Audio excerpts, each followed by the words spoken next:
Good morning, everyone. It's Robert from On My Turntable. Hope you're having a great morning this morning. It is Tuesday morning, a coffee kind of morning for sure. I want to continue my Albums to Discover series and talk about this great album, McCartney III. Normally it doesn't have the hype sticker on it, but I put it on here. There's Sir Paul. And this is a great album. Bit of a departure, a bit older, maybe not the vocal range that he used to have, but at this point in time I don't think he really thought too much about that. I mean, this guy does it all. Great guitarist, underrated guitarist, of course a bass player, and does everything else on it, as well as plays drums on it. So as in all his McCartney I, McCartney II, and McCartney III, plays all his own instruments, and yeah, so that's what I'll be talking about today on the Albums to Discover series.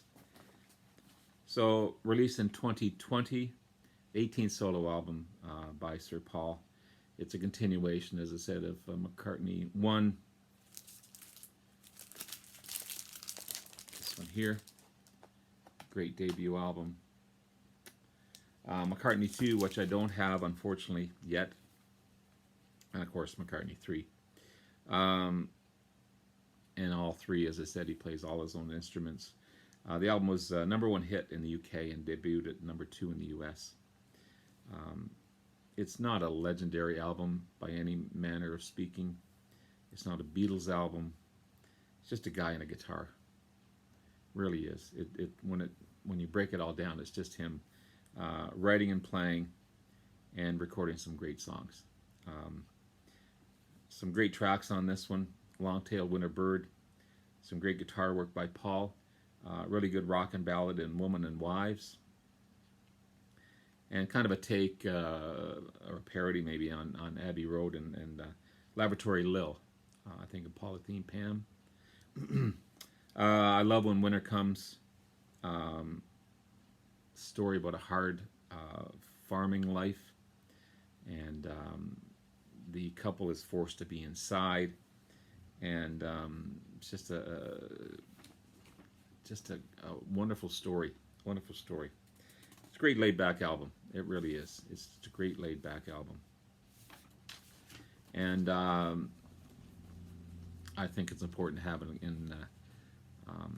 in my catalog.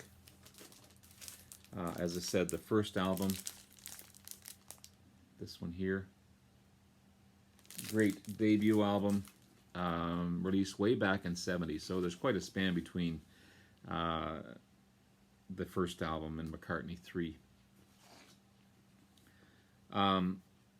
Kind of secretly recorded at the time, as he wasn't officially, the band hadn't officially broken up, the Beatles, but it was also recorded under stress and kind of a dark time, as John, who was the first to leave in '69, didn't do very well in the charts when it first came out, but then Maybe I'm Amazed shot it to #1, and that song stayed on the charts for quite a while.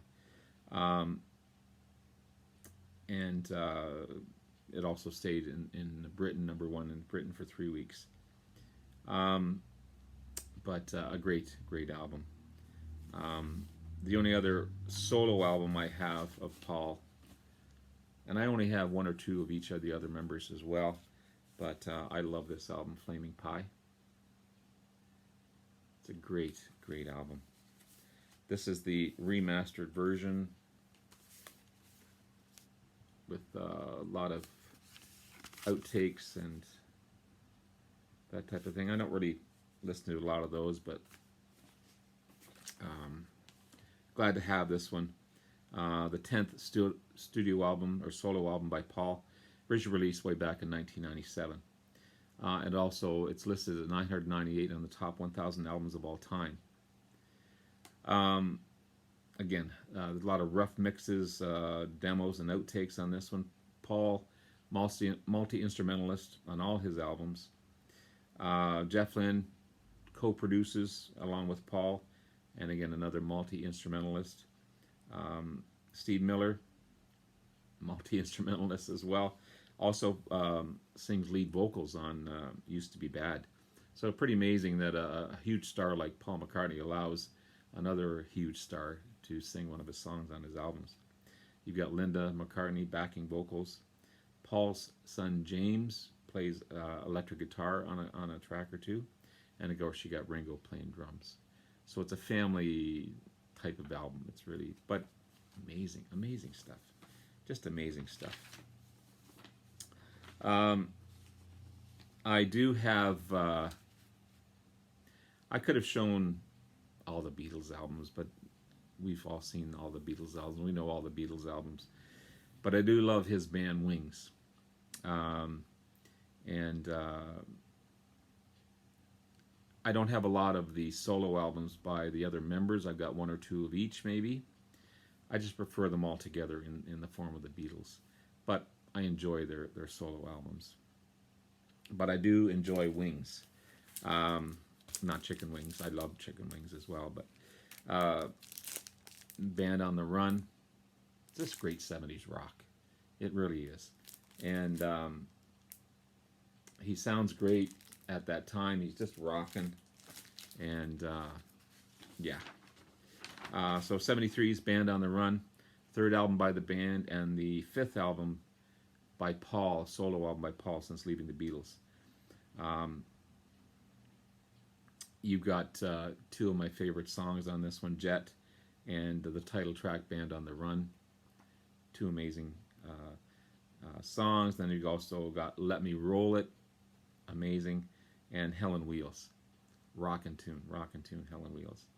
One of McCartney's most commercially successful albums, that one there. You got Linda McCartney on keyboards and backing vocals. You got Denny Lane, great underrated guitarist. Also a couple of lead tracks as well. And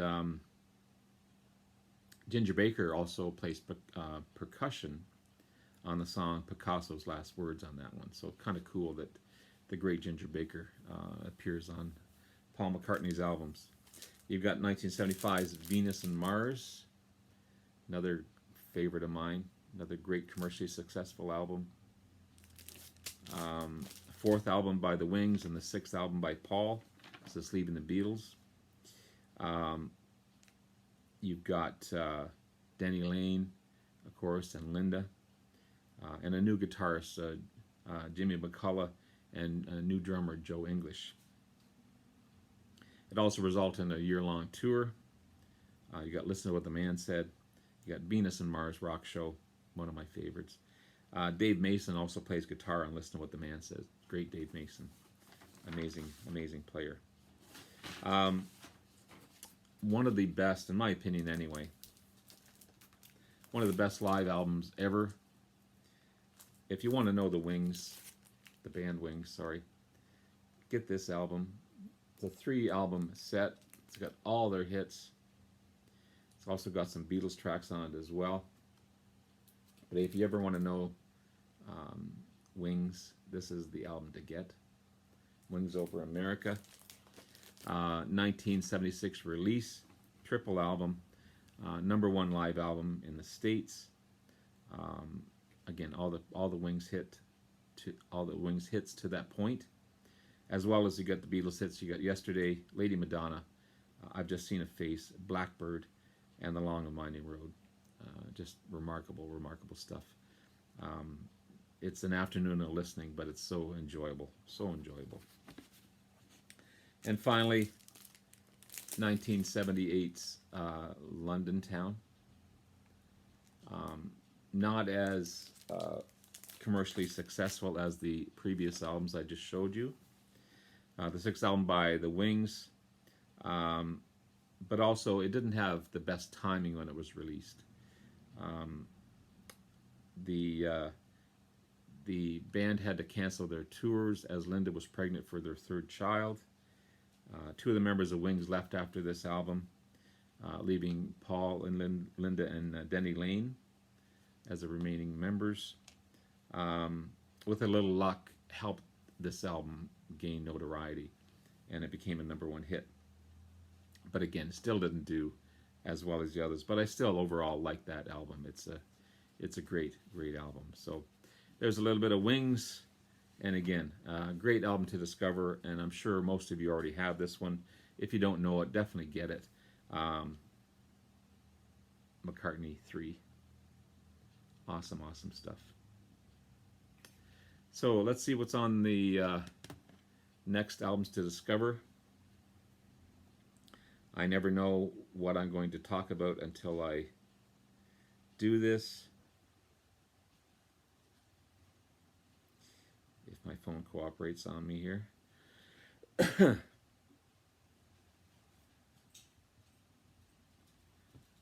So there you go. And again, if I choose an album I've already spoken about, I'll just do another. I'll just choose another random item. So there's random item there. Oh, The Police, awesome. This is Outlandish D'Amour. Great album. So I'll be talking about The Police on the next Albums to Discover series. Have yourself a wonderful day, guys. Love you all. Take care. We'll talk to you again soon. Bye now.